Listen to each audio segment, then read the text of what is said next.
What up, everybody? I'm LT.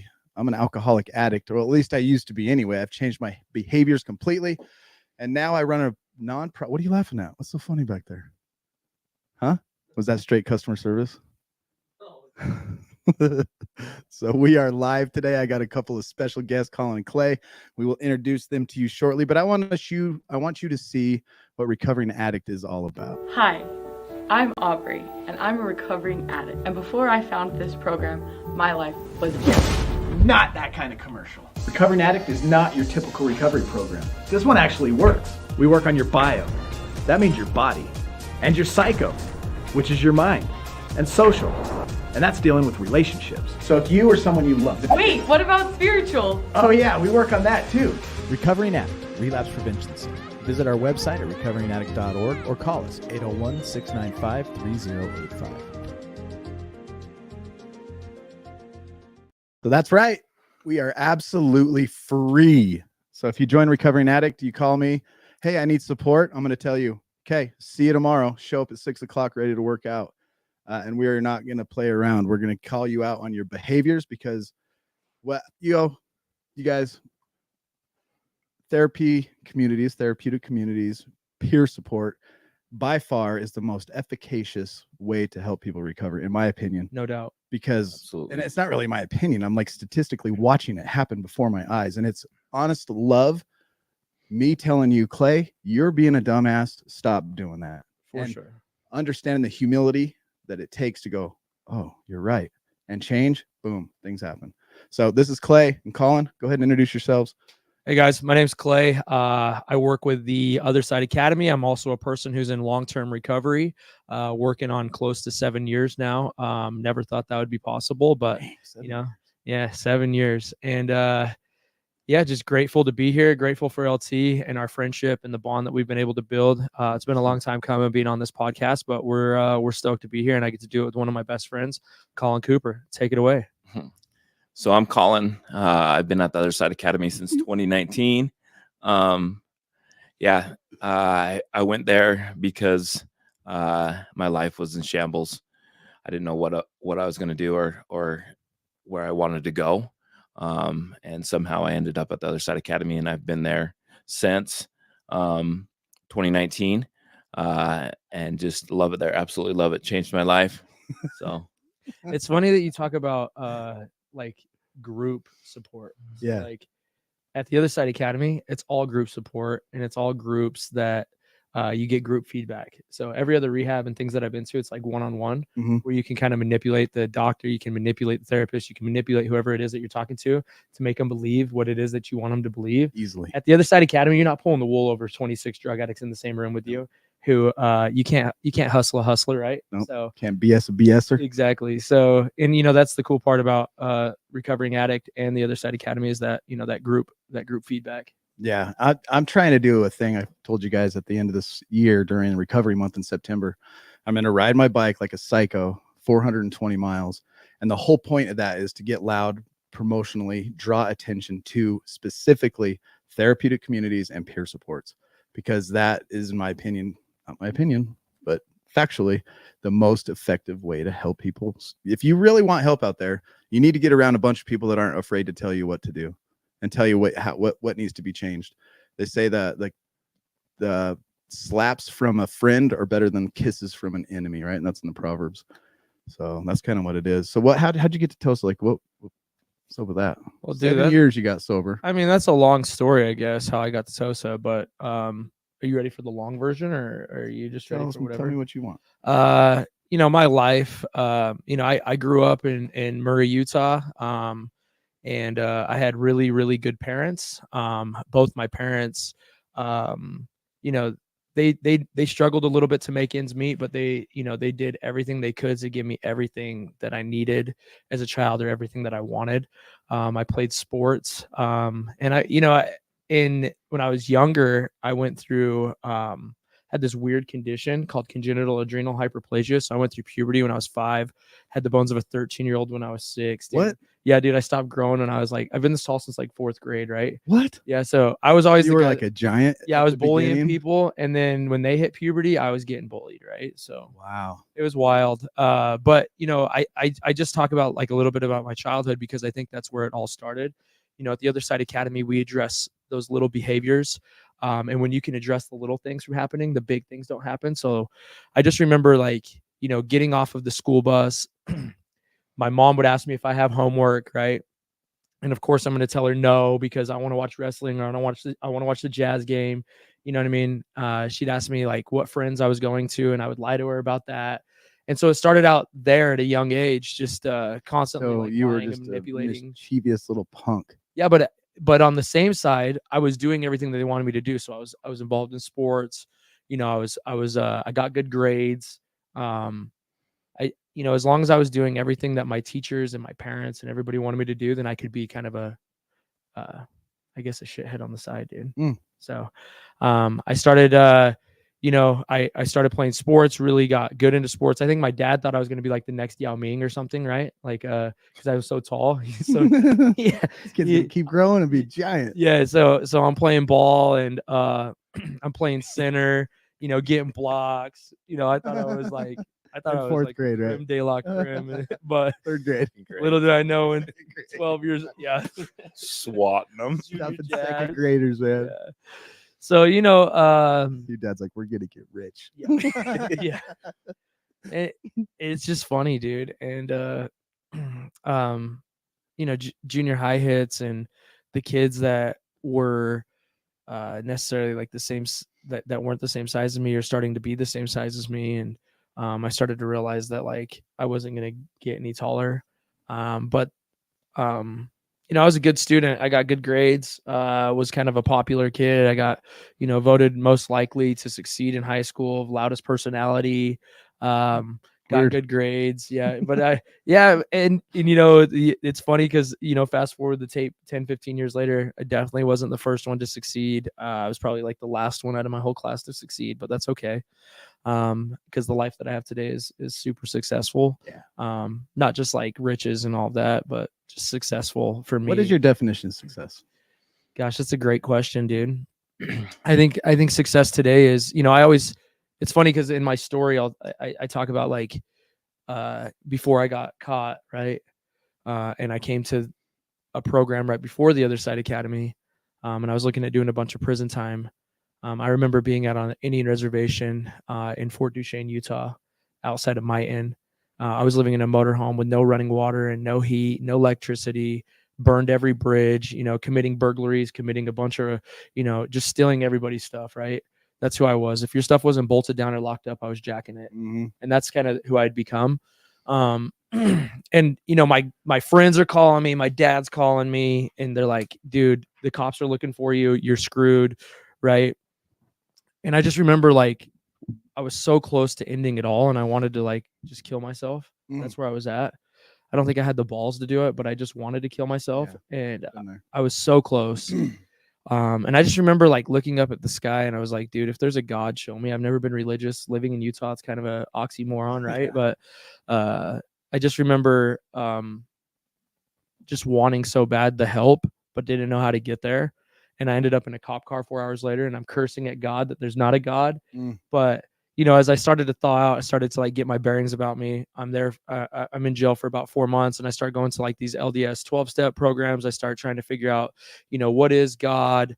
And I run into these missionaries that are serving a mission there in the jail. And they're like, look, if you want to go to a program, we got this place out in Salt Lake that just started. It's kind of like a biblical faith-based program. It's called Victory Outreach. I did a phone interview over the phone with the guy that was running it. His name was like Pastor Lamone. And the judge, I remember the judge looking at me, and he's like, dude, if I see you back in front of me, I'm sending you to prison. Like, these are some pretty hefty charges. And I just remember that judge, like in the back of my head, telling me like, if I don't get my act together, I will go to prison. And I go to Victory Outreach, and what's crazy is, this is where we get back into the success part of things, is I'm at this program, and every morning we would have to wake up at 4:30 in the morning, And it was kind of like the Other Side Academy. We'd wake up, we'd go to work, we'd do other things in between, but it was all surrounded around God, right? So we'd wake up 4:30 in the morning. They got music playing. There's guys talking in tongues. There's all these like, all this stuff going on that I've never seen. And I'm on my knees and I'm praying, but I didn't know what to pray for. And so I'm just praying. I'm like, God, I just want to be successful. I'm like, whatever that looks like, I just want to be successful. Use me as a vessel. I just remember like so bad wanting to be successful, but at the time my idea of success was like money, cars, clothes, tattoos, muscles. What is success right now that's being sold to the American dream public, whatever? And that's it. That's exactly it. It's materials, right? But if you don't change your behaviors and you don't change who you are as a person, or you don't have integrity and you don't have morals or any type of boundaries, those things are never going to stay in your life. And it seems like those things, from when the more I look back on like my definition of success now, and I love talking to people who are in recovery, ex-addicts, people who have hit rock bottom and done people dirty and have come out remorseful and clean. You ask them what success is now, and it has nothing to do with like, oh, I just got this business and I'm running this money, and yeah, man, look at my new Lambo and all that kind of stuff. That stuff is, it's like cool if you have it, but I know what you're talking about. I'd rather cry in my Lamborghini. No, that's bullcrap. Nobody wants to cry in a Lamborghini. So true. And I think like, I don't know, the whole process of school, going to college, it's all a bunch of garbage. Get in debt, buy a house. By the time you hit 35, 40, you're going to go on like, whoa, I was supposed to arrive at some place, and now I've made enough money to be enslaved to my things, right? Because I can make payments. And I that's not success to me. And I love talking to addicts because we have such a different view of success. Dude, I mean, like success for me today is like these relationships that I keep building along the way. Like the more that I do the right thing, and the more that I put my life back together, it's crazy how God for me puts people in my life that bless me, right? Like meeting you was such a coincidence, right? And we've been bros for a while. We've been dinner twice. I get to meet Collin. I have the love of my life. Leticia. Oh yeah, speaking of her, check this out. Nice. There she is. I love her picture too. Look at that. Our first Raider game. That's bad A, dude.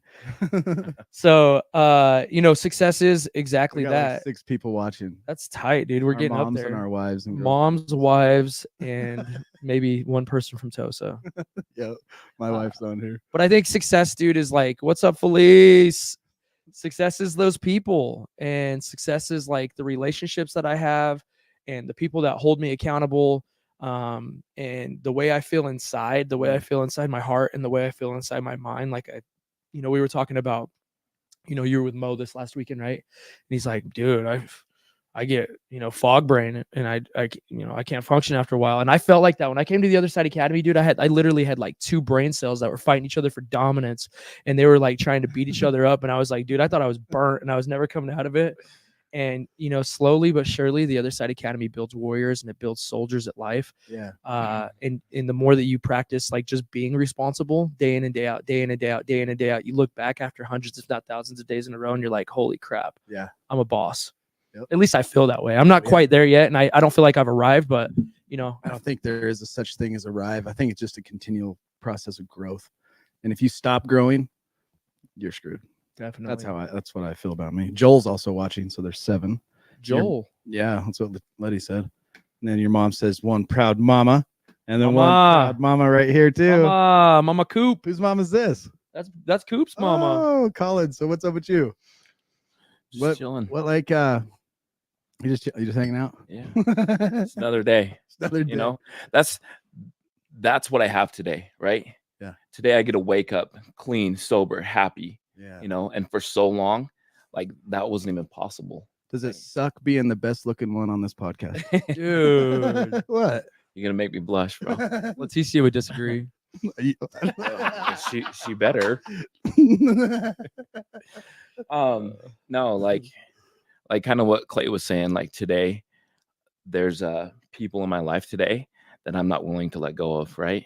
There's people in my life that I show up for today that I never had before. I show up today a totally different person, with my family, with my loved ones, with the people I choose to have in my life today, right? And I'm not willing to give that away. Mm-mm. The people I show up for as the students today, like, Mm. you know, those types of things are the most important thing to me in my life. Heck yeah. They able to be totally honest with like my mom when she's going through stuff, or when I'm going through stuff, to give her the truth, and the connections with my brothers that I didn't have when I was out using and stuff. Mm. Today is How totally many brothers different. you got? So I got 4 younger brothers. I'm the oldest of 5. Oh, wow. Yeah. Yeah, it's such a big family. The OG, So, OG yeah. of the fam. Speaking of that kind of stuff and people we won't give up on, something that I edit a lot of videos for you guys, so I get to hear Dave and, you know, Daddy D Yeah. and all his spills. Every time my phone rings and I get that, like, I don't feel like answering it. That one video we edited of the 4th of July, I always hear him, always make yourself available. No matter when, no matter where, no matter whatever, right? Yeah. Every time, dude, that rings in my head daily to always make myself available. And to my best, I do that. But first and foremost, to like my wife, then my kids, then my community and church, and then work, and, you know. Yeah, you got to show up, dude. You got to show up for people. Yeah.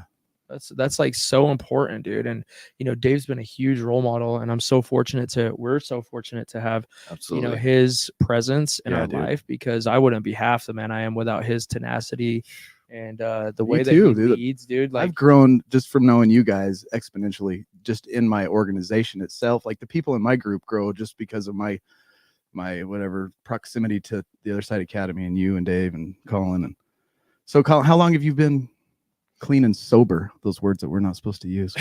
Clean and sober. So just over 5 years. Oh wow. Yeah. So I'm the youngster here when it comes to recovery. I'll get 5 years in October. woo! Nice. So you're 5 and you're 7. So what was your life like? So my life was pretty good, you know. My mom and dad were married for 40, you know, Dang. 40 something years. A long Good mom and time. dad. Yeah. And recently I lost my dad, you know, about almost a year ago. Which was a hard thing to go through, right? Mm-hmm. But where I am today, I get to show up for my family, right? Yeah. I get to show up. I get to show up and be there for the funeral. I get to be clean and sober through a funeral. I don't use my dad's death as to play the victim. Poor pity me that I've done my whole life. It's always somebody else's fault, you know. Once I finally take responsibility for my actions and everything that's happened to me in my life, like I show up different, right? Dude, speaking of that, because you are fully capable, aware, responsible, reliable to a hard situation a year ago when your father passed away, right? I just got a text from somebody yesterday that was like, this is a text I got from somebody in the family that's using, right? Mm-hmm. What do you think I should do? Because they don't know how to deal with addicts. Yeah. And that whole text message was this person using a funeral to try to get money, dude. It was like, I'm waiting for a settlement. I got lawyers working for me. I need money so that I can regain and feel like a human again. Dude, there's so many victims in the world. It's pathetic. Like, look at this great opportunity for me to be a victim and need a handout. And we're not that anymore. Like, shame on them. Yeah. And I could say that because that used to be me, right? That used to be me.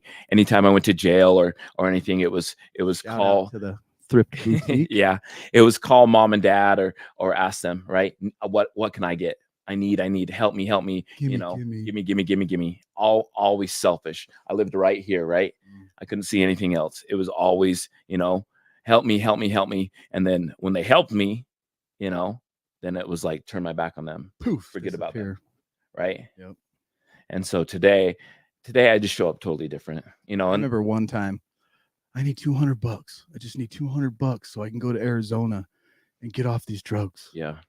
Dude, no matter where you go, there you are. Yeah. I didn't even get to Arizona. $200 didn't make it. I was constantly lying to my family about whatever it was, asking my brothers for money, asking my parents for money all the time, you know. And it's just, I look back and I'm just like, wow, really?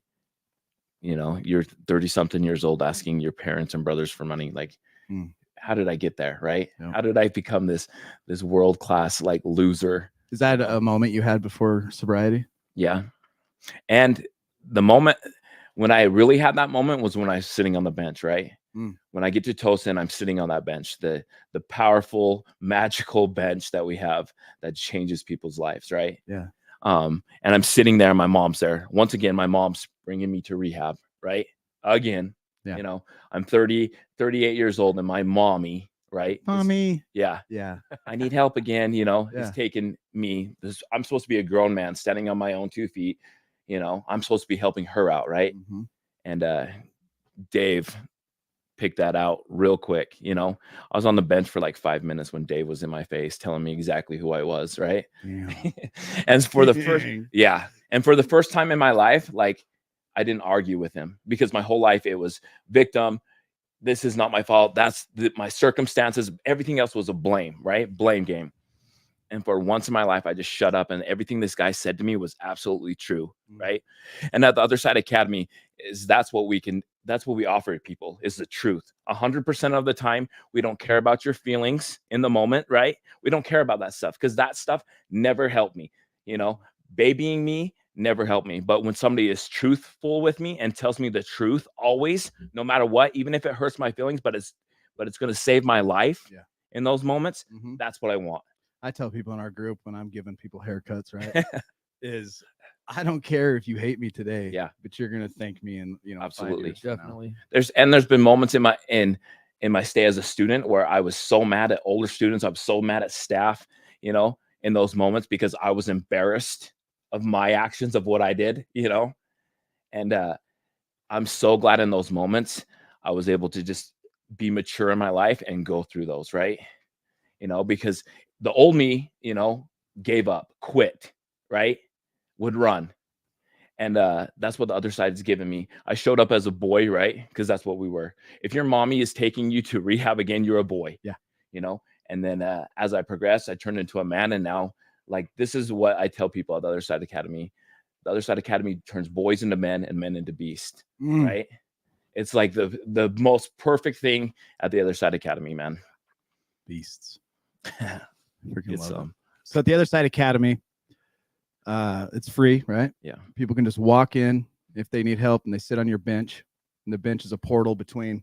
I love it. If you walk into the Other Side Academy, you walk into this beautiful glass house on the inside. You sit on this bench. To the left is a door that's not locked, and you can leave and go back and experience your old life. To the right is the room of commons, right? And you can go in there and have your life changed. And you are sitting literally at this freaking portal in your life at rock bottom, and left and right. How many people choose to turn left and go back out to their old life once their butt hits the bench? Dude, it's wild, bro. I mean, I think it's just a matter of how bad do you really want it. You know, we just had a guy that came here from St. George with a grip of time hanging over his head. I'm talking like a lot of time. 20-year-old kid, probably 15 years hanging over his head. What up, Billy Gibbs? And had a grip of time hanging over his head, and you know, he got out of the car and said, "Nothing personal, boys," and just walked out in the middle of Salt Lake. They went out to St. George, they picked him up, came all the way here. And so it's not for everybody, dude. But also, I think that, you know, when you get to the Other Side Academy, people can't absorb the truth, and we're going to tell you the truth every single time, whether it hurts your feelings or not. We always tell people, shove your feelings where the sun don't shine. You know what I mean? Because we'll pull them out. We'll dissect those later. But in the beginning parts, it's like, just go to work. Go to work. Let's address the behaviors that you have. And you know, it's a straight culture shock, and people really can't deal with the culture shock, because everything that we're asking you to do at the Other Side Academy goes against everything that you bought into in the section, goes against everything you bought into on the yard. And that's okay. That's okay, because if you want change, this is what it looks like. And if you knew what change looked like, you would have already done it, right? Yeah. It's not easy for a reason. And if it was easy, every geek off the street would be getting clean. Every geek off the street would be getting sober, but they're not. They're dying every day because of fentanyl and whatever else is out there that's running the streets rampant. But yeah, it's not for the faint of heart, dude. You got to be a soldier, and you got to be strong to get through the Other Side Academy. So, Collin, back to you. You're running around till you're 38 years old, being a little boy. Yeah. Strung out on all kinds of drugs and whatever. Yeah. Being irresponsible, lying, cheater, thief. The first day you sit on the bench, 5 minutes, Dave's in your face. Describe that whole first day at the Other Side Academy, if you can remember. Yeah. So the first day was an emotional roller coaster. Collin pulled me up his first day. Really? Yeah. I said, where are you from? Because you could ask that. He didn't know that, but he's all, we can't talk about our past. The first day. Yeah. Okay. He got all pissed at me. He's like, who's this dude? Gave him the okay. That's all you could say. The other side of cat. Okay. Yeah. All right. Anyway, go ahead. Sorry, buddy. No, you're good. So yeah, I'm sitting on the bench. He talks to my mom. He's like, hey, we got to do this interview. He takes me back, right? Dave takes me back. And then the interview process is super intense, right? They're trying to, because now that I've had the opportunity to do, hundreds of interviews, right? Now I see why. And we ask the things we say and, all that stuff. So I'm sitting in there, and the interview process is Dave and 2 other students, right? And the 2 other students don't say a word the whole time. Dave. 5 years ago. Yeah. Okay. So just a little over 5 years ago. This is before Tosa's gotten into its new building. It's still at the mansion. This right? is at the mansion. Okay. Yep, absolutely. And so Dave just starts asking me all these questions, right? Going through the interview. And I'm just like, yes, okay. Yeah, I think that's all he said for the What first couple of questions minutes. like you get asked right there? Um, in an Well, interview? they just go into depth, right? About your family, about your medical history, your criminal history, how long you've been using, yada, yada, yada. Do you have any, are you on medications? Are you have any sex crimes? Do you have any arson crimes? They go into, they want to figure out who you are. And they're just sitting watching your body language, watching how you react to things. Cause that's what I do. Right. Because like we kind of said at the beginning of the show, right? You can't bullshit a bullshitter. Right. And like, so we're sitting there and it gets intense, man. I mean, people can get in your face and yell, and it gets intense sometimes. So how do you? So your first days there, you're in this interview process. Now that you've done hundreds of them, sorry to kind of go off subject, but how do you decide who's fit for the program and who's not? Like you're accepted, you're not. I know there's the hard stops with sex crimes or arson, but other than that, how can you read through somebody? Is it just because? You can tell people who are there for a handout or somebody that's like, dude, I need life change. For me, I see me in them. Once I see that broken person, that person that is broken, but they want to be there, right? Mm-hmm. They have a little bit of fire in them. They haven't given up hope totally 100%. And we ask them that question, like, why do you want to be here? What's the most common answer for that? The generic answer, right? The generic answer. I want something different. I want to do something different, but even when they say those words, there's the opportunity for you to feel something, right? Mm-hmm. To feel if that person is genuine, to feel if that person is true. And, after all the interviews, even the ones in those moments when they say that, they're not willing to put in the work, right? That's the hardest part of me and Clay's job is to see, because if we could, like, and Clay uses this analogy all the time, and I use it too, is if we could take you and show you the future of being at the TOSA for 2, 3, 4, 5 years, you would do whatever it takes. If we told you to scrub that wall for 4 years in a row and you would have this life, you would do it, right? Yeah. But here's the thing, and it's with anything in my life now, right? Anything I want in life, if I'm not willing to put in the work, if I'm not willing to show up and put in the work, I'm never going to get what I really want, right? Mm-hmm. The easier, softer way, I always wanted it, right? Mm-hmm. And where's the easy button? Yeah, easy button, and anything I want today is going to take work. Relationships take work, right? Yep. Friendships take work. Your job takes work. Everything takes work. You got to put in the work. At our program, we meet Monday, Wednesday, and Friday, which is a hard thing because 3 days a week you have to come and go through. Like people think they know how to work out until they come to my group and work out. I quit. I quit halfway through. I tell them, like, are you talking about me right now? We accept people into our program that are not just drug addicts. We're there for people who are recovering from pornography or overweight and overeating. And the people that show up for overeating, it's all the same. You have to put in the work. And I tell the people like that are overweight, I say, look, why did it do that? Go open the app on the camera or on the computer. We're still here, folks. Just keep listening. I tell people that are overweight, I said, look, we're not going to try to get you on some crazy diet right now. This is the 2 things I want you to do. Show up every Monday, Wednesday, and Friday and drink water. Mm-hmm. I said, we're going to start building that habit. And inevitably, over the time of them showing up on a Monday, a Wednesday, and a Friday, in 3 months, just the group's aura, the group's connectivity, the birds of a feather flock together type of thing start rubbing off on everybody. And so they just automatically start to change because of the group and the people that they're around. What do you think? Is that like, so you're on the bench, you're in the interview room. Yeah. You're being interviewed by Dave. You got a couple students watching you. What are you going through emotionally? And did you only go one time? Did you ever have to go back to the bench, or describe that? So I'm sitting there, and he's just asking me the questions, and I'm answering them, and for the first time in my life, like I kind of told you, everything the guy said I was, and I wasn't ready to argue with him. And so we did the interview process, and then he takes me back out to the bench, right? And my mom's sitting there, and then Dave does his thing, where he asked me if I love my mom. And of course, everyone, says yes, yes, I love my family. Yes, I love my mom. Yes, I love my kids. Right. And in that moment, he's like, well, I would hate to see how you treat the people you don't love. Right. That question, because here I am, my mom's taking care of me, doing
Technical difficulties here. It looks like we're up and running. Can everybody see that right there? Hello. Can I get a comment? Lost connection.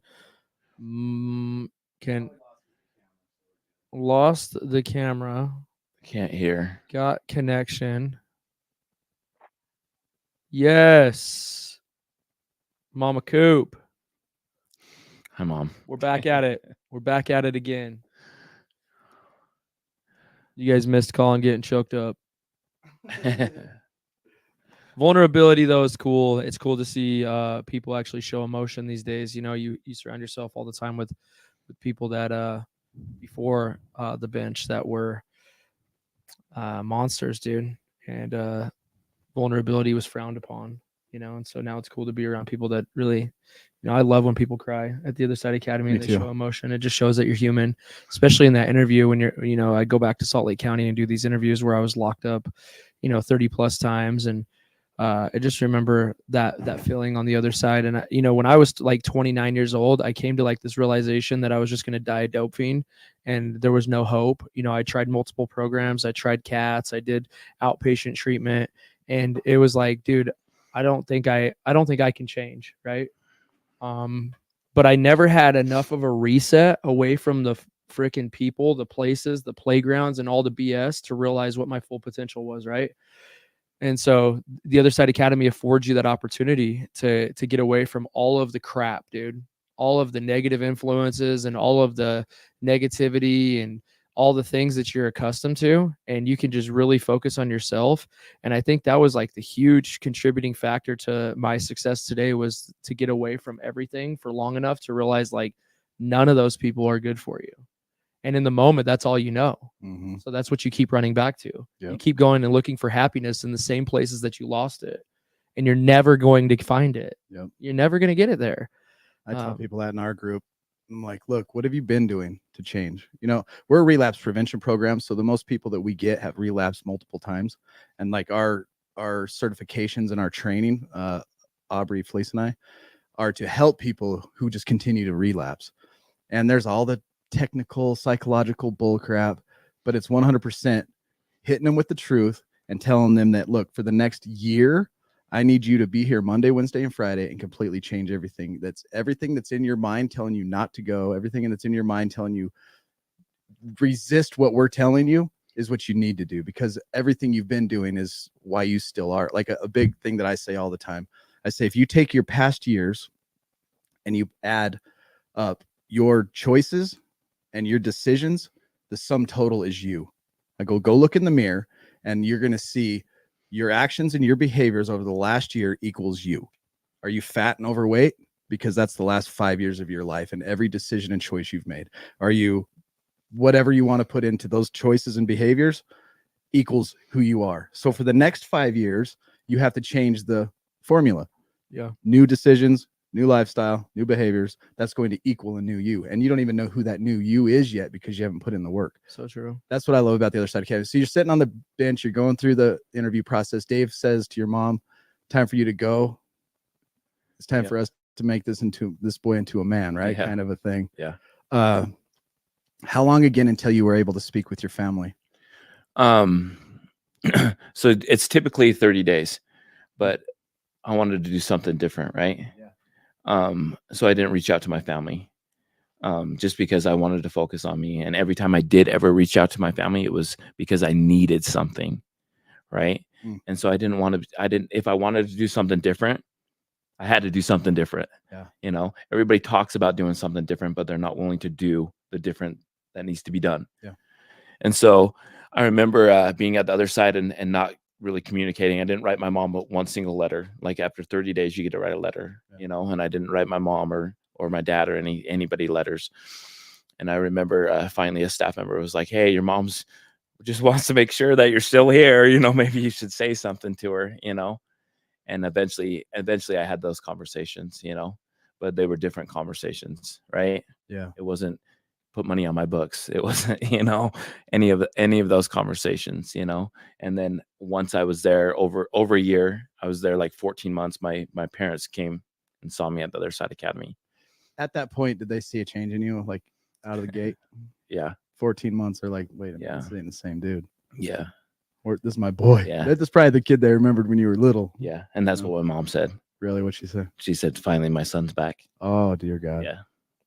Gives me chills. I know. I've got my son back. Imagine how she felt. I know. Well, just being able to sleep good for the last 12 months that he's been at the other side academy. Oh, yeah. That's probably the best sleep she's ever gotten. Yeah. Dude. You know, I know that for my mom. I remember my mom telling me one time, she's like, you know, I used to watch the news and I didn't know where you were and I didn't know what you were doing, but, you know, I'd hear that somebody got shot or, you know, somebody, a house got raided or some type of thing. And I just instantly thought that, oh my God, that's probably him every time. And it just sucks the things that we put our families through. We don't really understand the ripple effect. And, you know, thank God for my mom for showing me tough love. So if you have a kid out there and he's struggling, show him tough love. Do not let him come to your house and shower. Do not give him money. Do not let him stay at your house. Right. You know, shut the door on that relationship completely and let him figure it out. Because if my mom wouldn't have done that, I had to be cut off from everything. Or you're enabling at that point. Exactly. Absolutely. And it's like, you're just killing them. Your mom says she's unbelievably happy and amazed who Collin is today. Mm-hmm. That's awesome. And now she's sitting here watching the big old, the same smile in that profile picture right there is probably happening right now. I think the biggest gift that my mom told me is she doesn't have to worry about me anymore. Yeah. Right. And the only way I get that is through whole person change at the other side academy. Yeah. You know, because I've been to other rehab programs, you know, 30, 60, 90-day programs, you know, some 2 or 3 times going back, you know. And it wasn't until I came to the other side academy and they told me the truth. Like I said before, the truth 100% of the time. Yep. When I was falling short, they let me know. You know, even today when I fall short, when I do something dumb on the softball field or something like that, my friends are there letting me know, hey man, you know. Yeah, Colin's got a bad temper on the softball field. I'm super competitive to a my whole fault. life. Yeah. To a fault. It is. And that's another thing I've learned about myself is we just took this huge test, you know, and my number one thing was I'm super competitive. Really? And it's almost to a point where I push people away because I want to win so bad that it pushes people away. Call of Duty too. We're Yeah. cleaners, bro.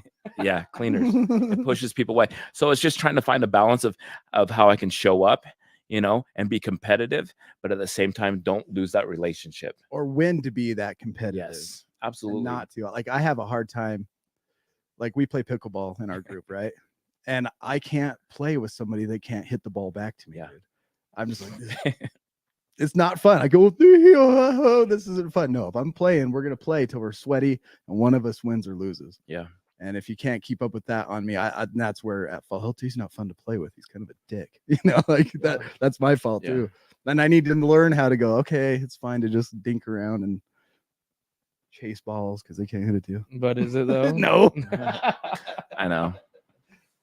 How do you miss an easy throw? How do you miss an easy freaking tag on second? You know what I'm saying? Yeah, I'm the same way. And then I go to back, because I'm not perfect too on the softball. I want to think that I'm like the number one, but I mess up all the time too. Yeah. You know what I mean? And it's like in You those like moments, punch and throw stuff. not as much, Yeah. but yeah, I've been that guy before. Yeah. And looking back on it now and having my friends in my life, right, to show me, I get to look back and they embarrass the crap out of me, so I don't want to do it again, right? And when I have that's the biggest thing that helps me change is embarrassment, right? Yeah. Because my ego and all that other stuff that I think is so popular and cool, and but if you embarrass me, just like I would say 90% of the people out there, if we get embarrassed, we want to do something different, right? Yeah. If you show me how I was acting like a fool, like you recorded or something, and I watch back and see it, like I'm all, oh my gosh, that is embarrassing. You know what I mean? I mean, ultimately, it's just sober softball. Yeah. So we're just out there to have fun. It's not. No, we're not. I mean, nobody's out there like Derek Jeter anyway. It's Yeah. just like we're just there to have fun. Plus, we're wearing the Other Side Academy logo on us, so we have to represent. Yeah. It's like, I get it. We all want to win, but and it's hard sometimes because we were in a really crappy division and we're not the greatest team. Or we were in a really good division, but we were a really crappy team. So we were losing games constantly. But anyway, it's just a fun thing. I think you have to find hobbies when you get clean, when you get sober. Mhm. You got to find things that you like to do in order to fill that void. Yeah. We try to fill that void with like drugs and substances and toxic relationships. Nature abhors a vacuum. Yeah. Oh, dang. There's This guy reads so much literature. I love it. I love it, dude. You're like a walking encyclopedia. And that's my competitive side because I'm afraid to stop growing. Absolutely. If I don't constantly the sum total of your actions and behaviors is you, right? You are as educated as you want to be. I don't believe you need to get like most people are like, yeah, I want to get educated, so I need to go to college. The fuck you do. You got the internet with all the information at your fingertips. You got Audible. You can listen to audiobooks all day long, but yet we would waste our time listening to the same shit and rap songs we listened to in the 90s or Metallica songs, whatever, right? Instead of taking that 20-minute drive every day to bust through some really good educational books or fill in the blank, dude. Yeah. If you want to know anything and you can literally study to be a brain surgeon without going to college. Not saying that, you would get a job, but Yeah, you wouldn't be very reputable. but you could. Yeah. Yeah. And so you're as educated as you want to be. And that's my fear. Yeah. And to stop growing and knowing, because my wisdom, that's the thing with community today. Like kids go to school, they're stuck around kids. They go to high school, they're stuck around high school kids. They're never influenced by a man. And that's what our culture is missing is that That's a scratch. influenced by men in society to help raise other men. And I want to now, and I look back on my life and there's like 4 or 5 real key moments where there were men in my life who weren't my father, who played a pivotal role in my life and ingrained something in my mind to make me who I am today. Yeah. And I hope to any interaction I have with teenagers and young kids to hopefully just be that at that moment. And how can I be that at that moment if all I know is stupid crap, freaking Sure. That's why I want to be a wise, and that's my goal in life is to always just be and it's just for me, it's what keeps me on my path of recovery and growth and all that kind of stuff, Oh, no, we don't need to look at that. Oh, Spammer. we got scammers on the chat line. I think I'm huge on discipline as of lately. You know what I mean? And people take it so lightly, but just kind of the same thing that you're talking about, is I think discipline is so huge, and that's something that I preach constantly at the Other Side Academy. Is, you know, Dave always says like choose your hard, right? But it also boils down to just being disciplined. It does. Like if you want something, you have to be disciplined. If you want that fancy car and you want to drive something really nice, you have to be disciplined enough to save the money to get there. Yep. If you want good people in your life and you want to keep good people in your life and have good relationships, that takes discipline also. You have to discipline yourself. You can't be making poor decisions and expect people to be in your life all the time, right? And it's like, if you want to be financially fit, or not financially fit, but if you want to just be fit, dude, which is a struggle because I want results instantly. That's my drug addict in me, right? Yep. I want to be yoked. I don't really think it's so much the drug addict in you though either, besides what culture. We are so swayed by culture and the way that we were raised more than we even understand, by the community we were raised in, and then all the stuff that's force fed into our faces. But everything right now, if you look on the internet from when we were kids, you know, commercials is instant gratification. Yep. Right? How to get rid of your credit, or how to repair your credit in 30 days. You know, 10-minute abs. All you have to do is work out for 10 minutes a day. Drug rehabilitation, 30-day programs, instant gratification. When all the stuff we're talking about takes, what's the magic number at TOSA? Well, 4 years. 4 years, yeah. Takes years. Yeah. And so when people come to my program, I go, look, buckle down, bud. You're in this for 1.5 years, 2 years. And trust me, in 1.5 years, 2 years, you will not be the same person you are now, physically, mentally, spiritually, socially. But even then, it's not just so much about the 4 years. It's about, you know, making this a lifestyle choice that you're going to live up to the standards of what the Other Side Academy teaches you every single day. Yep. And it's not just reading the literature off the walls and like, oh, I know these 12 beliefs by heart that we have at the Other Side Academy. No. It's about like really being that person when nobody's every freaking looking. Time that you walk into a room, they're like, damn, that dude is accountable. That dude has honesty. Yep. That dude, you know, he carries himself. He's got pride in work. He handles business, right? Like all of those things that we try to teach people, it's like you have to like really live it. And it's not about 4 years, because at 4 years, that's about the time that it takes for you for it to be ingrained in you to be who you are. Yep. But the moment that I try to just say, oh, I'm going to go do it my way and let my ego get in the way, then that's the moment that I start to slip up and start making compromises. And I'm ultimately one piss poor decision away from the person that I used to be. Yeah. That's the reality of it. Yep. You know what I mean? I may not end up with a needle in my arm right after I make one compromising decision, but that's the slippery slope that I'll be on, is compromise after compromise after compromise, because there goes my integrity. Yeah, I've seen that in my past with like drinking or using. It always starts out with like on a weekend and I was fine. And then a couple weeks later, I do it again. 6 months later, I'm doing it twice a week. A year later, it's almost daily, you know? Yeah. Or not even with drink. It's just like anything, bro. No matter which way you try to shake the dice, it doesn't matter. Like every time I got out of jail, I was like, oh, I'm just going to smoke spice or do bath salts. And, or I'm just going to, smoke weed. I'm just going to sell weed. I'm just going to drink beer and not going to drink hard liquor. It doesn't matter which way you try to shake the dice. Every single time I ended up with a needle in my neck. Yep. And that's the reality. Yep. And I'm sure you can relate. Yeah, I think we're so focused on drugs are our problem, right? And it's not. No. You know, they used to tell me every rehab I went to, you know, we take the drugs away from you, you'll be fine, right? And it was my choices on my behaviors that always got me back into jail, back into rehab, back into another failed, you know, relationship, another fail. You know what I mean? My choices on my behaviors. And that's why the Other Side Academy is so different than anything where I've ever gone, is we don't focus on your relapse prevention plan, you know, because honestly, at the end of the day, I'm not reaching in my back pocket and grabbing out my relapse prevention plan, you know, and saying, oh, I gotta read this and it's going to help me. No, you know, if I can stop my choices on my behaviors before I even get to that point, right? Yeah. You know, that's what it's about. And so every day, that's why we're super focused at the Other Side Academy on your behaviors, on your choices. You know, we stick you in a room full of people your first couple days and let you work with them and try to work with them. And we have all these rules set up and your behaviors come out. If you're a lazy, you know, it's going to come out. Yep. You know, if you're a liar, it's going to come out. Yep. You know, if you're being sneaky, it's going to come out, you know, and like, that's what I needed to hear, you know. It wasn't the drugs and everything else. It was my behaviors and my choices. And looking back, if you want to look back, my behaviors and choices started a long time ago, right? When I was little, my mom sent me to my friend's house and I came back. It was kind of in the middle of winter, right? and I'm walking all weird. And she's like, what is going on? You know, this young kid walking weird with his boots. I had stolen his He-Man toys and put them in my boots, right? Because I wanted them, Yeah. you know, and just little things like that. If I'm looking back, that's things I see those things, right? My behaviors and my choices. Yeah. That's true. You take away drugs and alcohol and you haven't changed your behavior, nothing's going to change.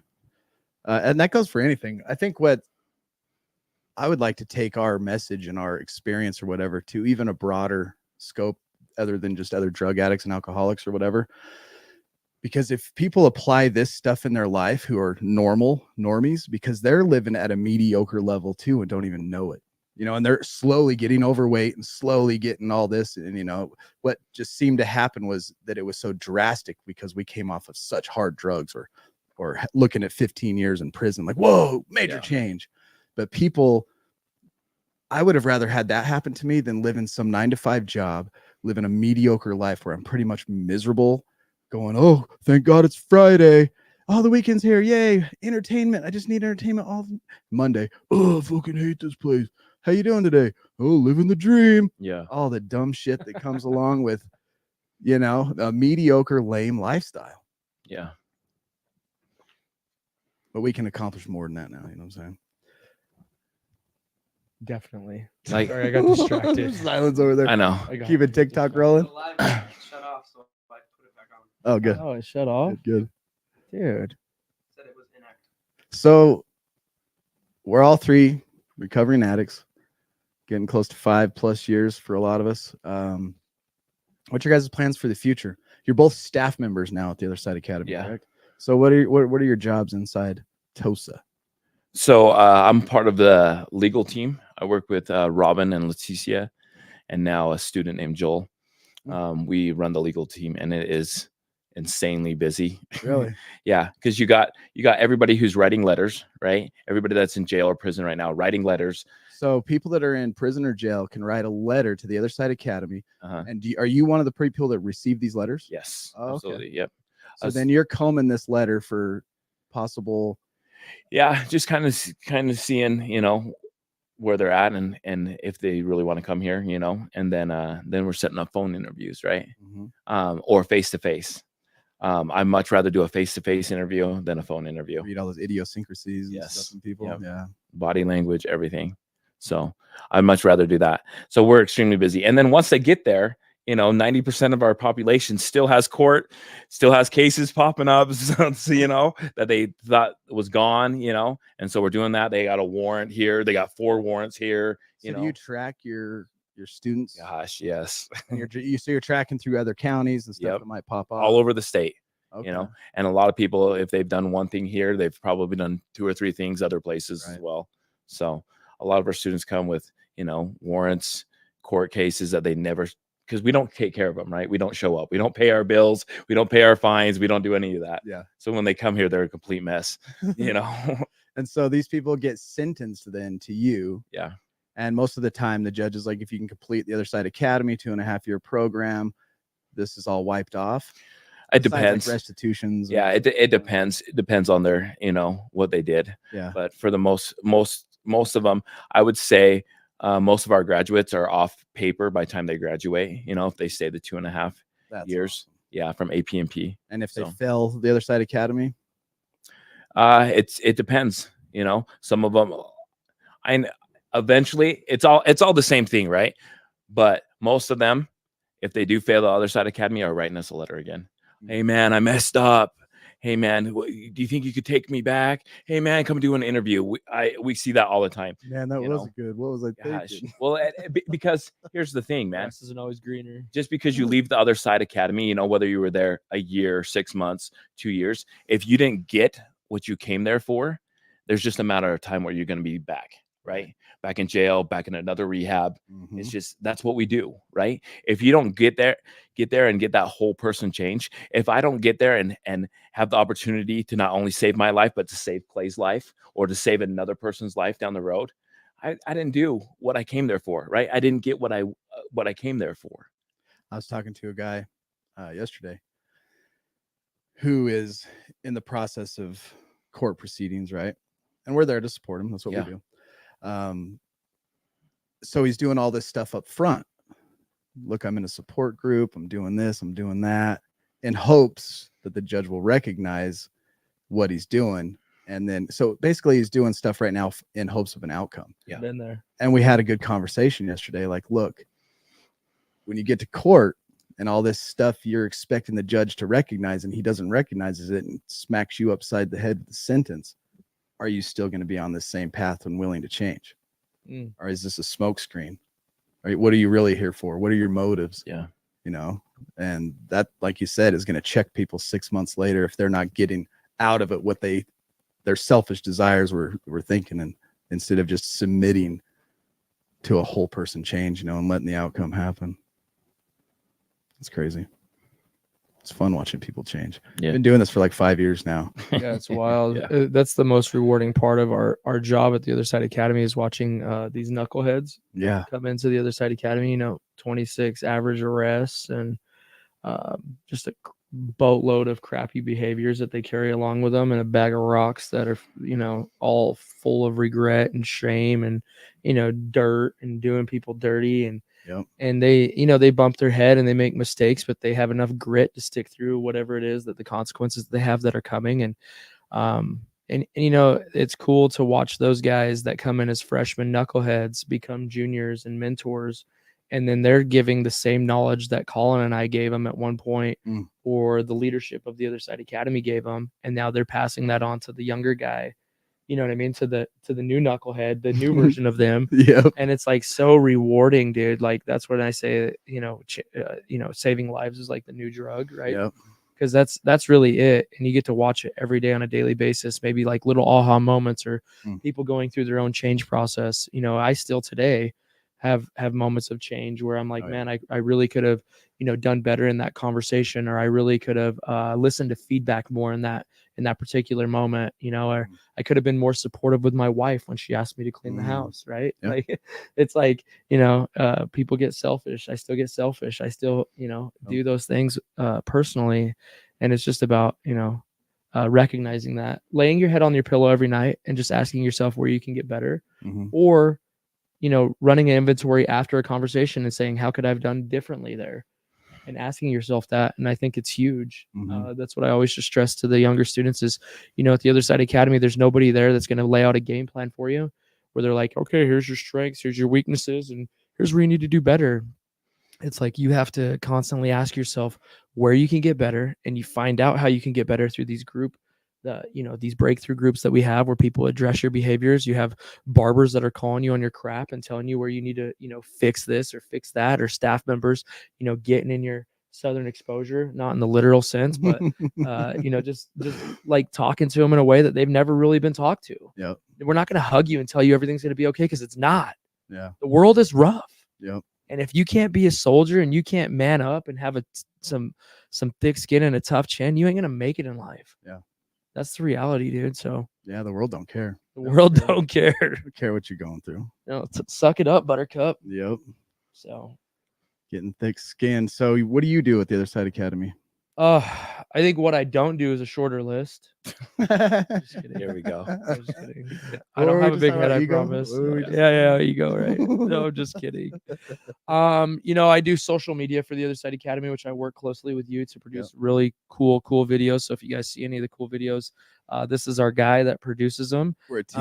And we have our editor over here behind the scenes, Zylan. And then also, you know, I have a little team that works with me to create posts as well. So we just try to get the message out there and save lives and put butts on the bench. And that's the whole goal, is to save more lives. Butts on the bench. Yeah. I run corporate Butts on the bench. New rap song coming to you soon. Butts on the bench. You know, and then I run help oversee corporate development. I don't really have my hands in reaching out as much as I used to, but we reach out for in-kind donations to help mitigate some of the overhead cost, because when you get there, it's completely free, and it doesn't cost anybody anything to be there. So we're reaching out for anything from toilet paper to hot sauce. That's my mother. She's beautiful. She's a beautiful person. She says, I'm so grateful for the Other Side and Dave for giving me my son back. He is an amazing man. Thanks, Mama. I love you. But yeah, we use Salesforce. We reach out through emails. It's a trusted position. But more so than anything, I think my role has kind of changed in the last year or so. And my goal is just to plug in with the younger guys and just make sure that they're doing okay. Check in with them, motivate them. That's it, dude. I just feel like a bona fide motivator lately, and just helping people just realize that, hey, you were a dirtbag. You don't have to be a dirtbag anymore, and I'm gonna help you get to where you need to be. And it's just baby steps. Don't think of it as 2.5 years. Sometimes it's like you have to break it down. As a freshman, you're cleaning the house. It's like, dude, just make it to the next bathroom you have to clean. Just make it to lunch. And then if you can make it to lunch, make it to dinner. If you can make it to dinner, make it to your pillow. And then let's do it again tomorrow. It's sometimes it's not, I'll take another 24. Dude, sometimes 24 is a long time. Too long. You got to break it down into minutes sometimes. Yep. And if you can do that and you could just, stay on the path that you're on, because the reality is 100% of the people that leave the Other Side Academy, I guarantee regret it at one point or another. Yeah. Whether it's when the cell door clanks behind them, they get to the stoplight, they're like, okay, I had this plan, but that was stupid. Why did I just leave the Other Side Academy? And instead of swallowing their pride and going back, they choose to just go down in this path of destruction because that's all they know. Right. But 100% of the people that make it through the Other Side Academy and graduate never regret it. No. Dude, I don't regret any of it. And so many times I wanted to quit and I wanted to give up, and I'm so thankful that I didn't, because I wouldn't be sitting here today. And just like Collin says, like how we always say, if they would have showed me what my life looks like right now, sitting in this moment, the relationships that I have, the people that I have in my life, and what I'm doing with my life, the car that I drive, dude, I'm driving my dream car, right? I never thought that. And I never bought a car. I always had G rides and hoopties and like a motor home. And so like just the life that I have today, if they would have showed me that when I first got to the Other Side Academy, I would have sucked it up completely. I wouldn't have cared what the haircuts I got. I wouldn't have cared of the consequences I got. I wouldn't have cared of the community service. I would have just done what I had to do to get to this moment. Yeah. And even if it was harder, dude, I would have did it. 3 things that makes me think of when you talk about putting things in perspective for students, right? I always tell my group, there's 80% of the workouts I don't want to do, but 100% I've never regretted. Every time I go to the gym, I don't really want to, but 100% of the time when I'm done, I'm like, damn, I'm glad I did that. Yeah, I did that shit. Number 2, this is not your life. This is just a season of your life. That was told to me when I was going through it. I was working at Hill Air Force Base at the time, and I was meeting weekly with this chaplain who he's the pastor of Gospel Grace. And this guy gave good haircuts, and I needed some at the time. And I started going to rehab, and I was talking about, all right, I'm done with rehab. I'm checking out. Tilt it down a little bit, Zone. I was like, I can't do it, man. My house is tore apart. This. I can't go to rehab 5 days a week. And it was like 5 days a week, 3.5 hours every night, And he's like, look, do not quit your rehab. This is just a season of your life. This is not your life. This is just a season of it. Yeah. And that stuck with me. And so I try to tell the people in our group, look, what you got yourself into sucks. And now we're in this season of our life. This is just a season. This is not your whole life, because it's going to get better and things will be different in the next season. You know what I mean? Yeah. And then 3, about enjoying the moment. Us 3 right now will never be as young as we are right now. So think about it when we're 80 years old. You're going to go, man, and if you can like bring yourself back to this moment, you're like, I don't know if I'm going to make it that long, dude. Well, probably not, but you don't work out, dude. That's why. No, I do. Oh, okay. I do. But you're 80 I'm years disciplined. old, right? Try to enjoy moments thinking of it as if you were to revisit it as an 80-year-old. Once you guys leave here today, we'll have this thought, and we'll never be as young as we are again right now. We will never be able to enjoy this moment the way we are. Like, you're going to look at Collin and be like, man, his hair, he was looking good. He was young. Now we're in our 80s, LT. He still had some brown in his beard. Like, you know what I mean? Zion was still under 20. We will never be this young again. Ever. Yeah, that's wild. So I love Seize it. the moment. I love the seasons thing, dude, because it's just like, this too shall pass, sort of, in a sense. Yep. And that it's huge at the academy. I think just knowing that, it doesn't matter if you have a really good moment or a really bad moment, as long as you stick through that moment, it's always going to pass. But people always make these life-changing choices based off of their freaking emotions, because they're emotional infants and they can't control how they feel. Yep. Everybody just feels. And And so many times they just want to leave and walk down the street because of some way that they made them feel. But the reality is if I asked you 2 weeks from now what you were feeling in that moment, you couldn't even tell me the situation. 100%. And maybe if you could in 2 weeks, you wouldn't be able to in a year. No.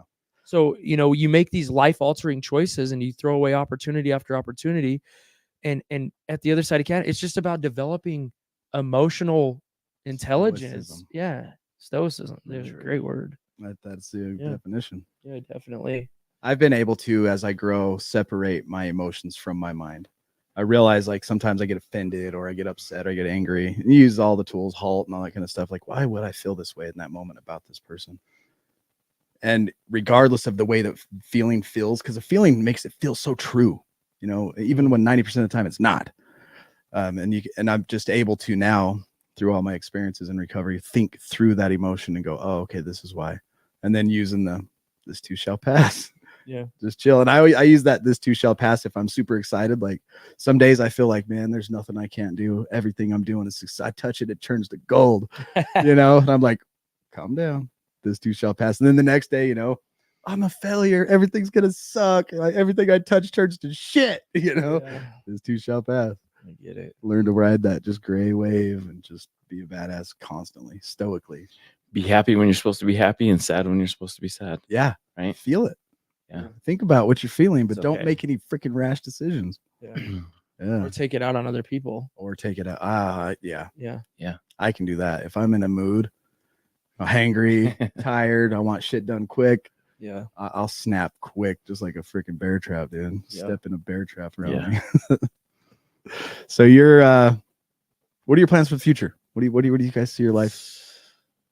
Is it Tosa for life? The diet. Is your retirement gang plan? forever. Yeah. Tosa gang. You guys forever. gonna wait for the older directors to die off and take their place? What's going on? Dude, I dread plan. that day. I dread that day. I dread that day too. Oh yeah. But that's what they've always taught us though, right? A teaches B, A gets better. God, I just got emotional thinking Right. of it, dude. Yeah. It's crazy, dude. Not if, it's when. Yeah, because it's gonna happen. Yeah. Just like I remember when I was on the moving company, right? Teaching these younger guys. I wanted them to be better movers than me, right? And Dave, Chris, Davalos, these directors that we have there, Sharon, and they're trying to teach us as staff members to be better than them, right?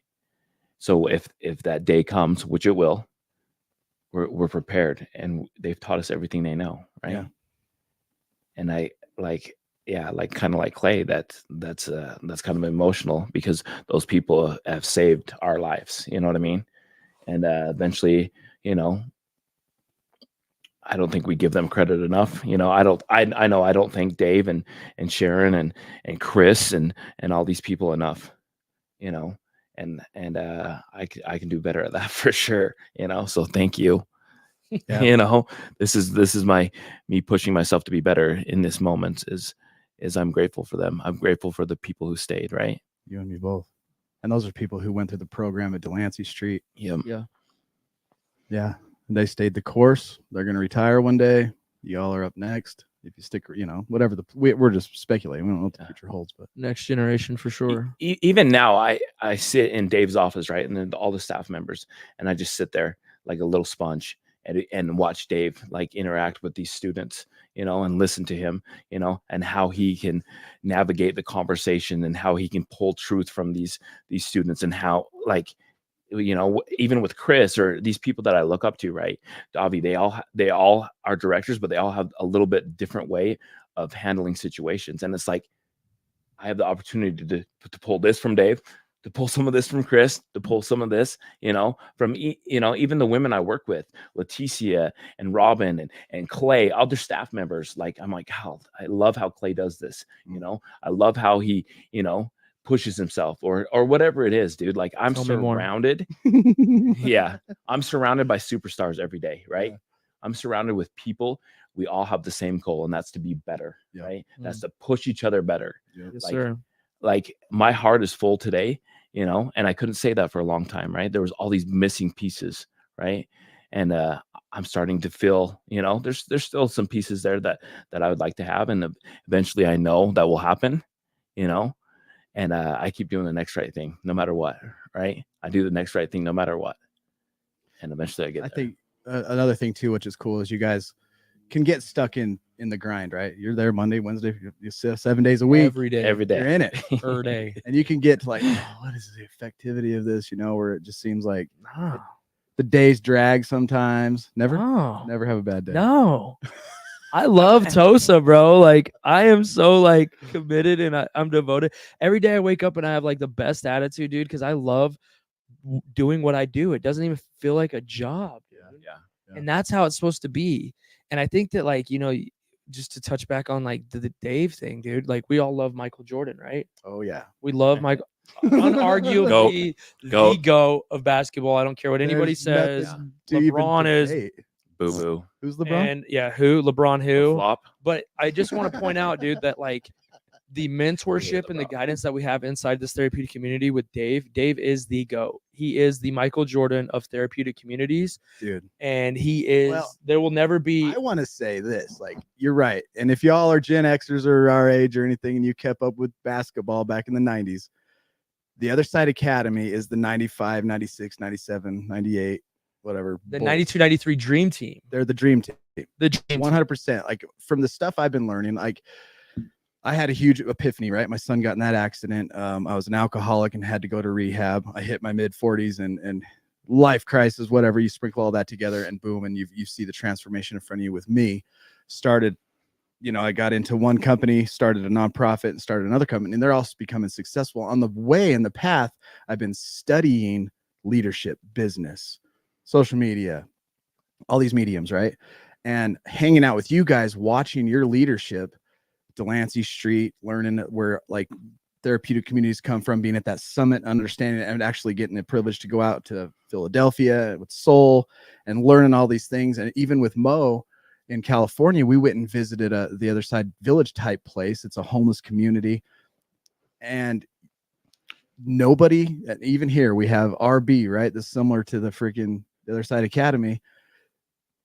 But nobody is doing it like the Other Side Academy. So when you put Tim, Joseph, Preston, Kathy, Mo, Dave, and you go down the line to your leadership, bro, they are the freaking ultimate dream team. They are the 96 Bulls. No doubt.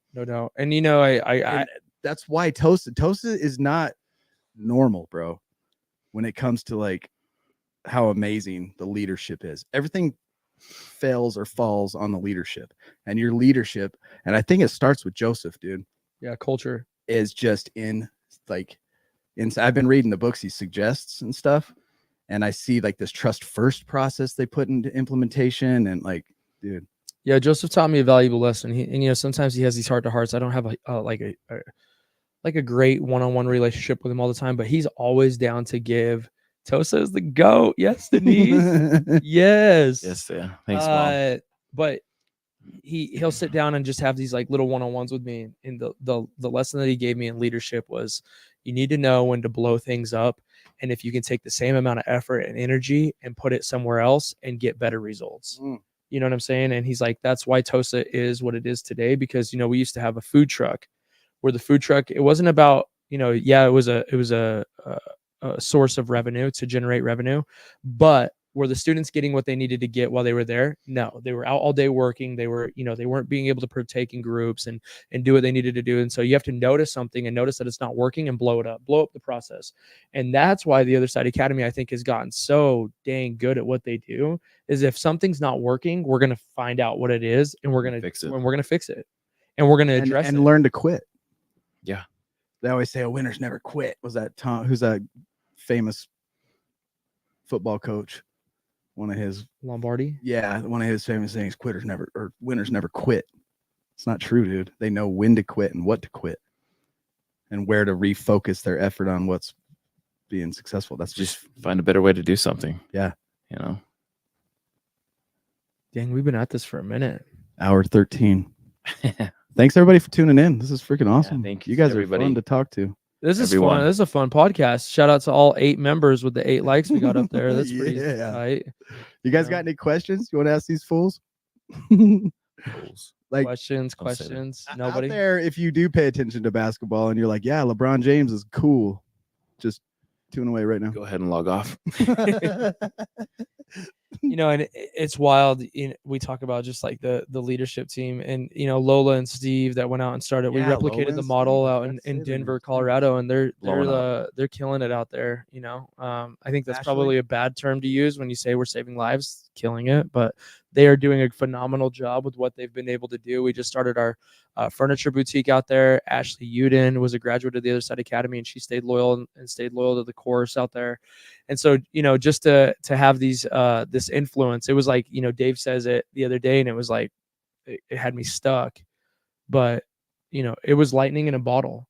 That Your wife. that group of friends that came out here and started the Other Side Academy, Chris and Sharon, Lola, Steve, Dave, Alan. You'll never find that group, that nucleus of people again. And it's funny, we have all these people coming from all over the world that want to start the Other Side Academy in their neck of the woods, but it starts with leadership. It starts with culture, and you can't just start it out of the blue. You have to have that culture. Ashley, That's sick. that's tight. I made her a logo. Why you guys so cool? Felice. Collin's the cool one. Definitely the cool. I'm not a cool one. He's got a man bun. That's so cool. Letty go. says, "What is something all of you guys are still working on?" Ooh, Wow. Let me think about that one for a So minute. he's working on cleaning the bathroom when he's told.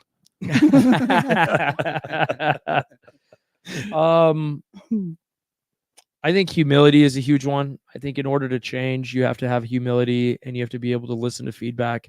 That's always going to be number one in my book, is never being afraid to take feedback, because the speed of which that people change is determined by the amount of feedback that they're willing to listen to. We've talked about that here.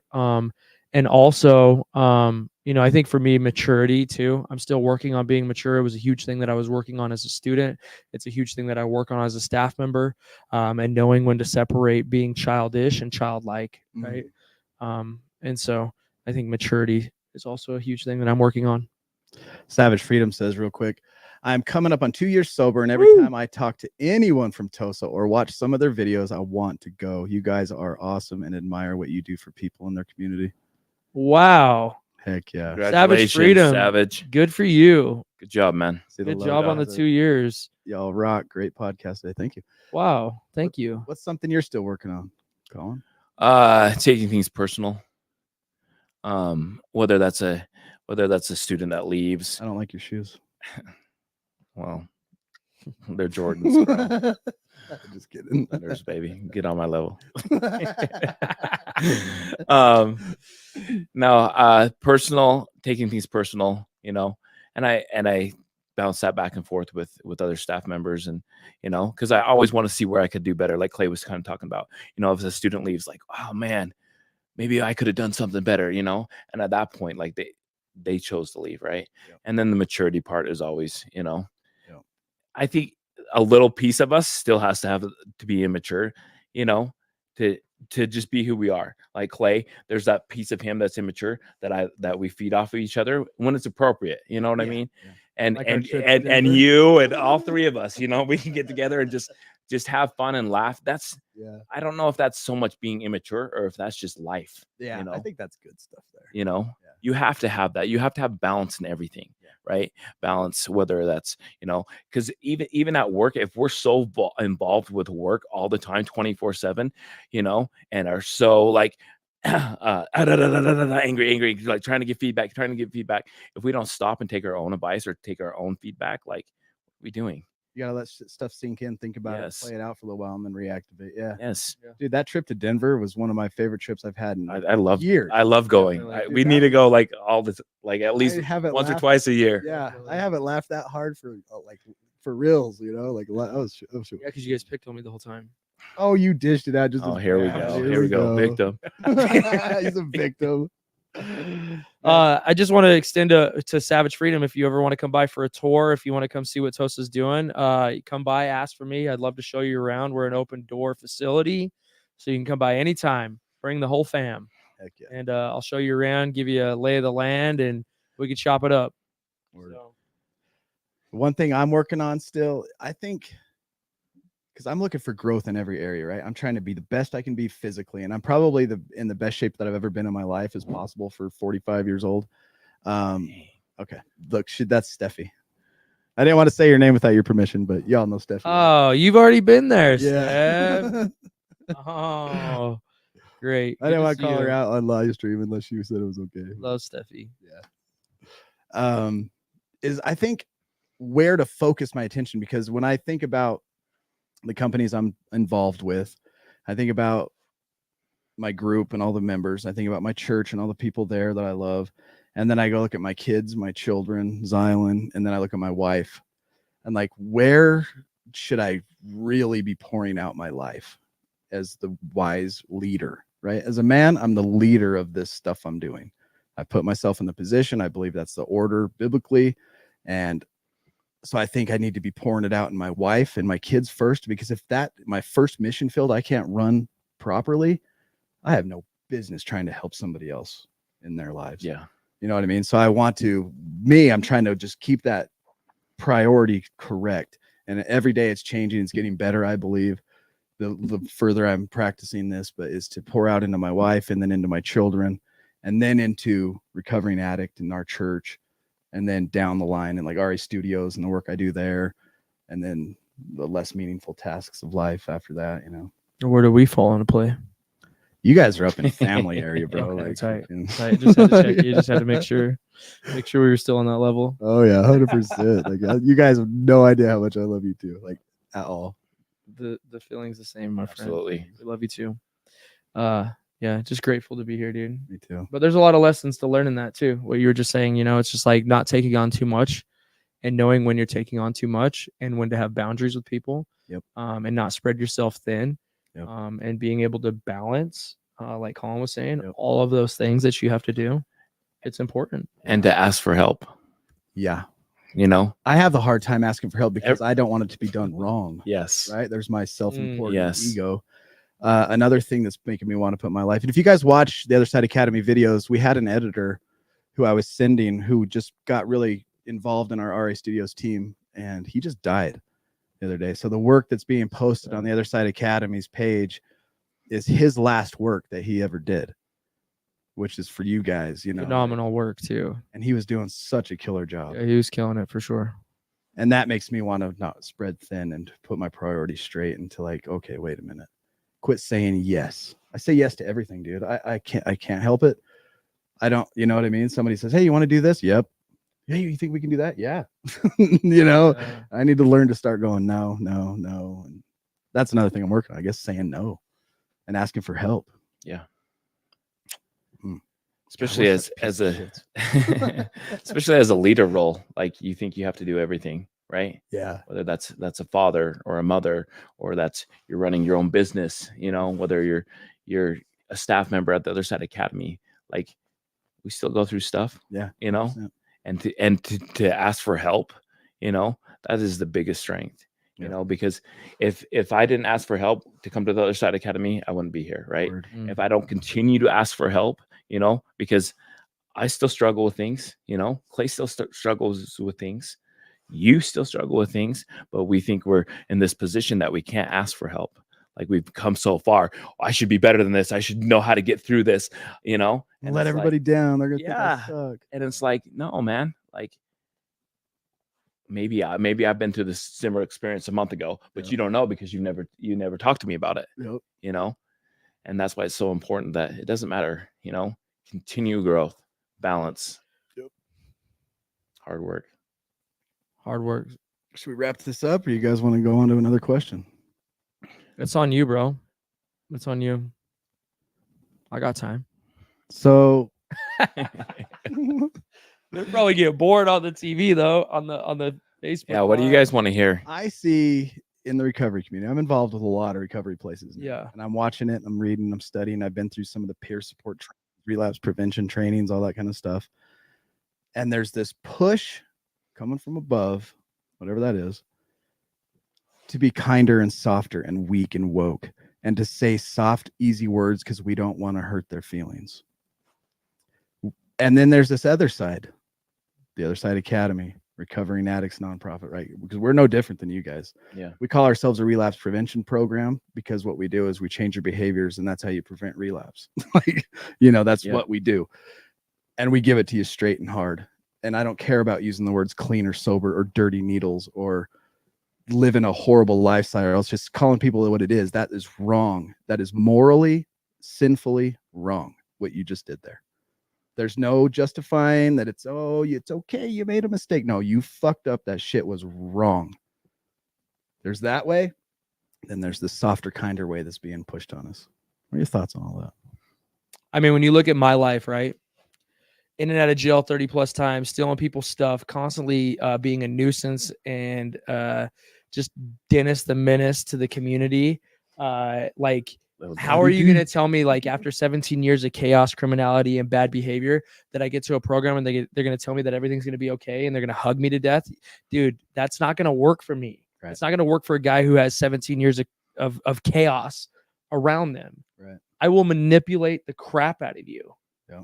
I need to be told and I need to be called on my stuff. And it's not always just yelling at somebody, but being upfront and being honest and being real. Yeah. Secrets kill, dude. Truth heals. Yep. Right. What about somebody that was traumatized?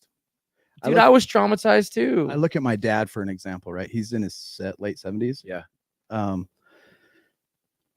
Severely traumatized as a child. His dad was an old cowboy type of guy that would beat him up. He had a boys ranch where he helped troubled youth, but behind the scenes, he's letting my dad putting him up to literally fist fight these other guys, in like 2-on-1 situations, sexual abuse, all kinds of stuff, right? My dad's still a victim of that. How would you handle a guy like that cannot be handled by yelling or not even yelling, but just like cold hard truth? What do you think about that?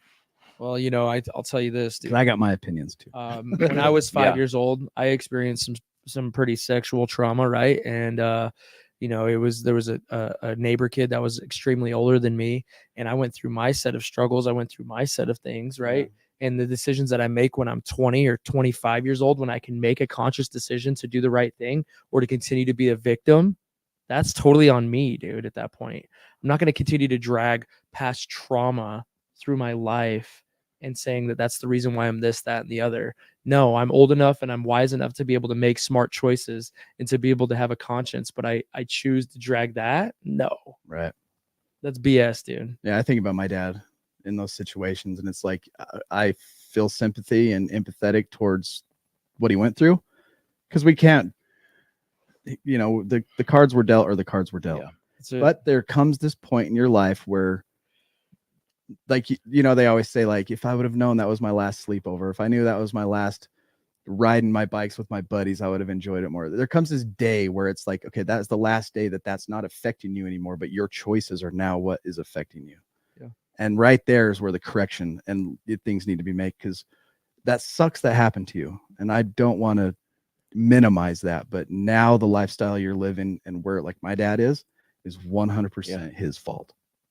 Nobody else's. Definitely. Yeah. I know for me, like, I have to accept my whole life, right? I have to accept it all. The good, the bad, the ugly. Yeah. That's all my life, And for me to accept it all, now today I have a choice, right? I have a choice, regardless of what happened to me when I was younger, regardless what happened to me today, regardless, I still have a choice, because I put myself in the position where I get to choose, right? I get to choose to have a bad day, right? I'm not having a bad day. I have moments where I feel things and I go through them, but I haven't had a bad day since I've came to the Other Side Academy, right? Mm-hmm. Because that's a choice.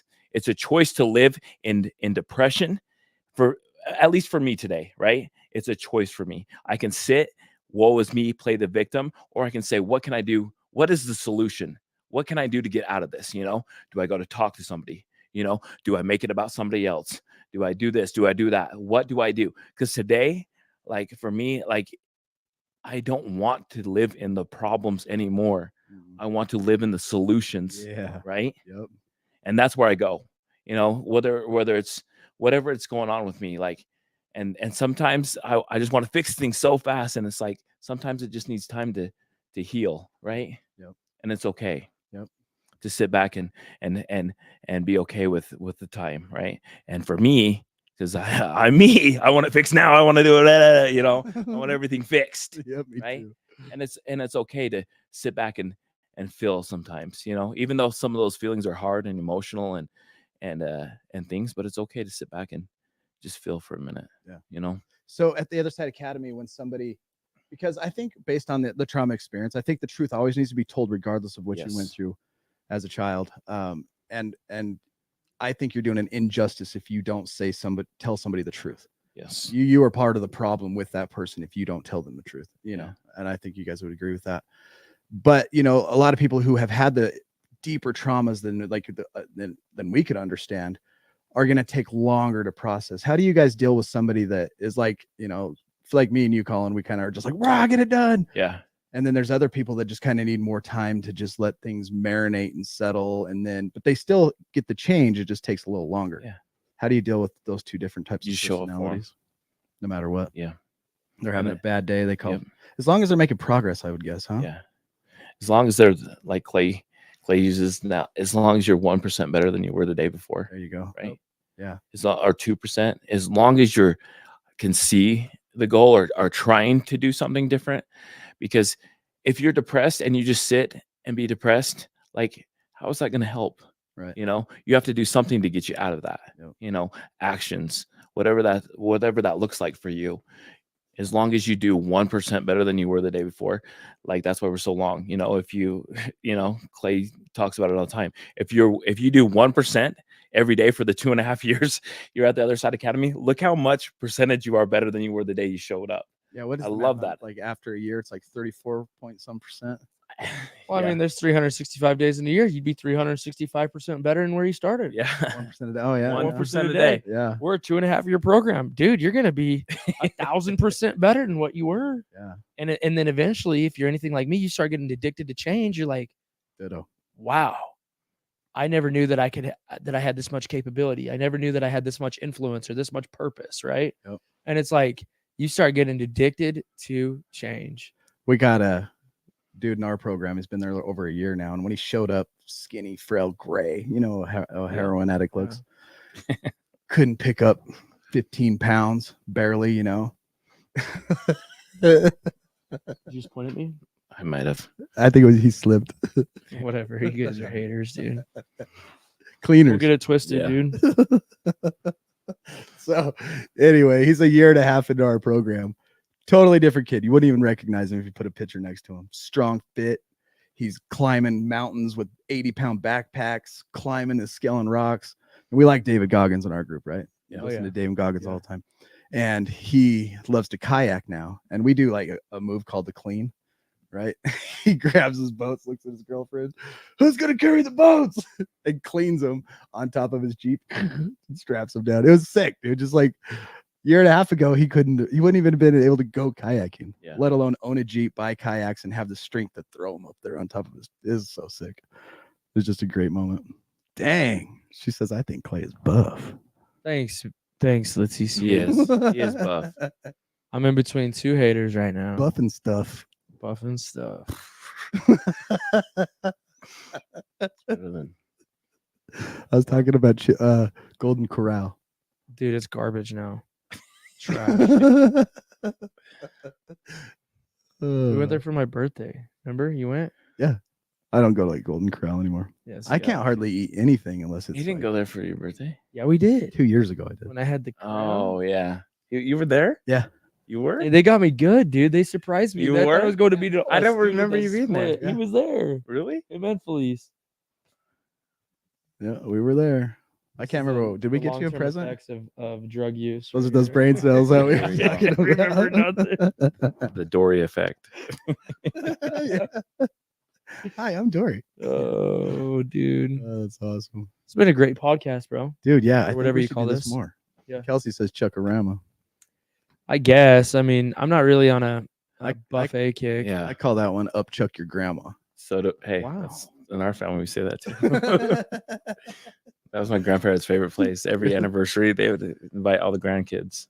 What is up with our generation's grandparents, man? My grandpa, I love that before he stuff. died like a month and a half ago. He said, let's go to the buffet. Yeah. He lived in Vegas too, so he knew where all the good buffets were. Dude, hometown buffet. I remember that as a kid. Let's That eat was a good 5 one. plates of carb food. Cool. All right, y'all. This was been LT, Clay, and Collin. Thank you. Yeah, thank you, everybody. Thank We you. appreciate it. I just Get want all to the say too. academy. Can I say one thing? Say whatever you want. If you or a loved one knows somebody out there that's struggling, that wants help, that needs help, the Other Side Academy is free. And you can reach me or Collin through the Other Side Academy, 801-953-0409. And he's not just speaking to Utah, he's talking to the whole United States of America. Yeah. If you guys need help or you know somebody that does need help, I mean, there's plenty of programs out there that need that you can go to. You know, you have LT's program if you're looking for something that, you know, you don't need inpatient, but you want to stay, you know, connected and have that influence and that. I can't believe you missed the live either. But anyway, you know, just you know, reach out to us. We can, you know, do a quick interview over the phone if you're out of state. If you're in jail, if you know somebody that's in jail, have them write a letter to us. We'd love to come and interview them face to face. But yeah, the Other Side Academy works wonders. We got 10 people on the line. Yeah, we know they're freaking. We just been 11. talking about amazing. Okay, now while we got 11 people 11. on there, 11. I want to take a poll really quick. Okay, here's the phone number. Screenshot that. Pin it. How many people would like to see a regular podcast with us three, let's say like once a month, on anything and everything in addiction to recovery, basketball, football, economics, business growth? How many people would like to see these three personalities do a podcast regularly? Show by hitting dropping like a thumbs up in the comment or hit yes. Tell us what you think. Have we been entertaining enough for y'all? Collin's obviously the good looking one. Oh my Dang. Clay's the buff one. I just know how to control Dude, computer no. stuff. You guys are killing me, dude. We could even bring Dave on the line. Just start bringing people. Oh, there it is. Do it. All right. Well, I guess that's our answer. yeah. That's 5. At least 5. I think we mesh well enough. We lost 2 together. people after that. After you They're said like, that, never seen this again. they're like, "Yeah, I'm out." That would be amazing. That would Thanks, be Mom. amazing. Thanks, My Mama mom's my Coop. biggest Good fan supporter. too. I should have called her and told her I was going live. I know. She'd be mad I didn't. I know. That's why I hurried and did it. You need a funny female. That's what Clay's for. Wow, there's a topic. That's a whole nother gay of conversation right there. Oh. Hundo, Felice, thank you. Yeah, they'll just come and get picked on. You know what I mean? I'll just come and be the punching bag for these two. Yeah, well, when you get stuck between two cleaners, you get a little dirty. Dude, I don't. You guys can say what you want. I clean, dude. That's my wife. Letty, what is Clay's dirtiest? Don't say his underwear. We know that. But what's his Dude. dirtiest This is going part of the south. house? Our house is super clean, dude. Orderly. The toaster It is. My wife is an orderly person, dude. My By fiance, far. I should say. Yeah, 30 hours. Yeah. So thank you for letting me be on this podcast. Dude, thanks for coming, man. Appreciate Yeah. it. One I ever had. Probably not coming back. Oh yeah, he's coming back. Whatever, dude. What the heck? It's not doing fleeces. There we go. Dang. Everybody's just hating, dude. Probably the couch he sits on. Got crumbs. I just see crumbs everywhere, like Oh, circle stains from cups. I don't live like that, dude. I don't live like that. just sweaty. I don't live like that. All right, y'all. Thanks everybody. Thank Until you. next time. Thank you. Thank you. Zoom in here. Thank Let me you. talk Love to y'all. We'll be back. We got some plans, okay? But until next time, do not put yourself in a high-risk situation. Stay strong, work your programs, and remember, we recover better together.